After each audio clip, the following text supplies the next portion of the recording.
আজকে আমি আলোচনা করব আপনার কেরিয়ারের লক্ষ্য বা পরিকল্পনা কি হওয়া উচিত এই বিষয় নিয়ে। এই পৃথিবীতে অসংখ্য মানুষ রয়েছে, প্রত্যেকের মধ্যেই আলাদা আলাদা প্রতিভা লুকিয়ে রয়েছে। প্রকৃতি প্রতিটি মানুষকে কোনো না কোনো ক্ষমতা বা দক্ষতা দিয়ে পাঠিয়েছে, আর সেটাকে আপনি কাজে লাগালে অবশ্যই সফলতা পাবেন।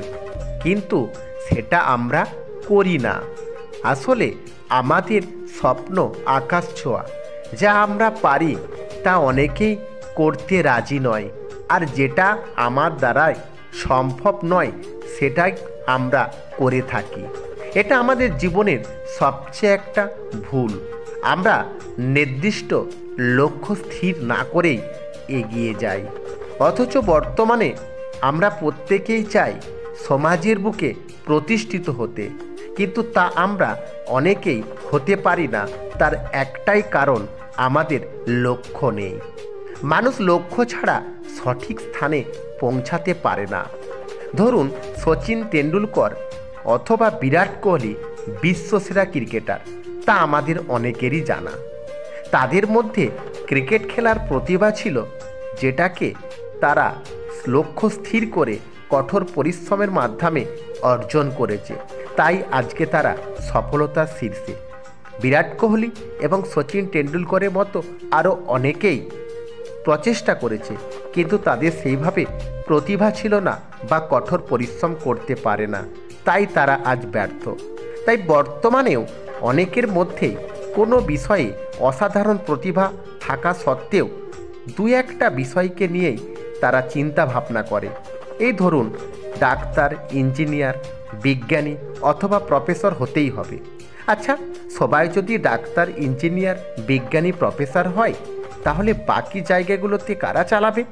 আমাদের সমাজে ডাক্তার, ইঞ্জিনিয়ার, বিজ্ঞানী বা প্রফেসর ছাড়া কি আর কোনো কিছুর প্রয়োজন নেই? তার জন্য আপনাকে একটি নির্দিষ্ট লক্ষ্য স্থির করতে হবে, যে বিষয়ে আপনার প্রতিভা রয়েছে। ধরুন, আপনাকে পাহাড়ের চূড়ায় উঠতে হবে, এটা আপনার ভাবনা হওয়া উচিত। এটাই আপনার লক্ষ্য থাকবে। পাহাড়ের চূড়ায় ওঠার জন্য অসংখ্য পথ রয়েছে, একটা পথ ধরেই উঠতে হবে এমনটা নয়। আপনি যেই পথ ধরে উঠতে পারবেন, মানে আপনার ক্ষমতা রয়েছে, সেই পথ ধরেই আপনাকে এগাতে হবে। আপনার লক্ষ্য থাকবে পাহাড়ের চূড়ায় ওঠা। আপনি কোন পথ ধরে গেলেন সেটা নয়। একটা কথা মনে রাখবেন, আপনি যে পথ ধরে উঠতে পারবেন সেটাকেই বেছে নিতে হবে। ঠিক তেমনভাবে আমাদের জীবনের ক্ষেত্রেও আপনি যে কাজটা দক্ষতা ও মনোযোগ দিয়ে করতে পারবেন সেটাই স্থির করুন। আপনার মধ্যে যে বিষয়ে দক্ষতা বা জ্ঞান নেই সেটাকে ছেড়ে দিন। ধরুন, অমিতাভ বচ্চন একজন সফল অভিনেতা। তার মধ্যে অভিনয় করার সকল প্রকার দক্ষতা বা ক্ষমতা ছিল, তাই আজ সে সফল। কিন্তু সে যদি মনে করত আমি মেসি বা মারাদোনার মতন ফুটবলার হব, তাহলে আজ সে ফুটবলারও হতো না, আর অভিনেতাও হতে পারত না। কিংবা ধরুন, লতা মঙ্গেশকর যদি গান না করে অভিনয় করত, তাহলে সে এত বড় শিল্পী হতে পারত কি? ভেবে বলুন। তাই আমরা আমাদের মনের ইচ্ছা বা শক্তিটাকে কাজে লাগাতে পারলে সফলতার চূড়ায় পৌঁছাতে পারবো।